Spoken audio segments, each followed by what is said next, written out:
نبی پاک علیہ الصلاۃ والسلام کے نسب کے پاک ہونے پر اور آپ کے آباء و اجداد میں سے ہر فرد کے کفر و شرک سے دور ہونے پر اور ان کے اللہ کریم کی توحید کے قائل ہونے پر ایک یہ بھی دلیل ہے کہ نبی پاک علیہ الصلاۃ والسلام کا فرمان علی شان ہے۔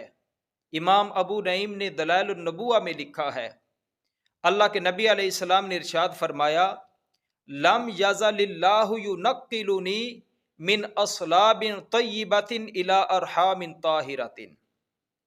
اللہ پاک ہمیشہ سے مجھے پاکیزہ صلبوں سے پاکیزہ رحموں کی طرف منتقل کرتا رہا۔ تو جن رحموں میں اور جن صلبوں میں اللہ کے نبی منتقل ہوتے ہوئے آئے ہیں، اللہ کے نبی نے فرمایا وہ پاک ہیں۔ تو قرآن کریم کا فرمان سنیے، اللہ کا قرآن فرماتا ہے انما المشرکون نجس، مشرک نجس ہیں، مشرک پلید ہیں۔ اللہ کے نبی علیہ السلام فرماتے ہیں میں پاکیزہ صلبوں سے پاکیزہ رحموں کی طرف منتقل ہوتا رہا ہوں۔ اسی طرح کی ایک روایت اور بھی ہے، امام فخر الدین رازی رحمۃ اللہ تعالی علیہ نے اور امام جلال الدین سیوطی نے اس روایت کو بھی لکھا ہے اپنی کتابوں میں۔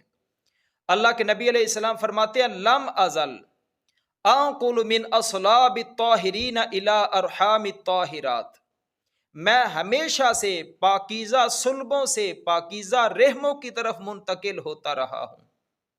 تو جن رحموں میں اور جن صلبوں میں اللہ کے نبی منتقل ہوتے رہے ہیں، فرمایا وہ پاک ہیں، اور مشرک کے بارے میں قرآن فرماتا ہے وہ نجس ہے۔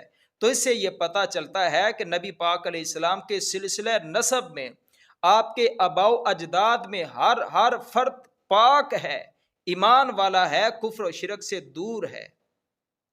اللہ کریم جل وعلا تمامی احباب کے ایمان و عقائد کی اصلاح فرمائے۔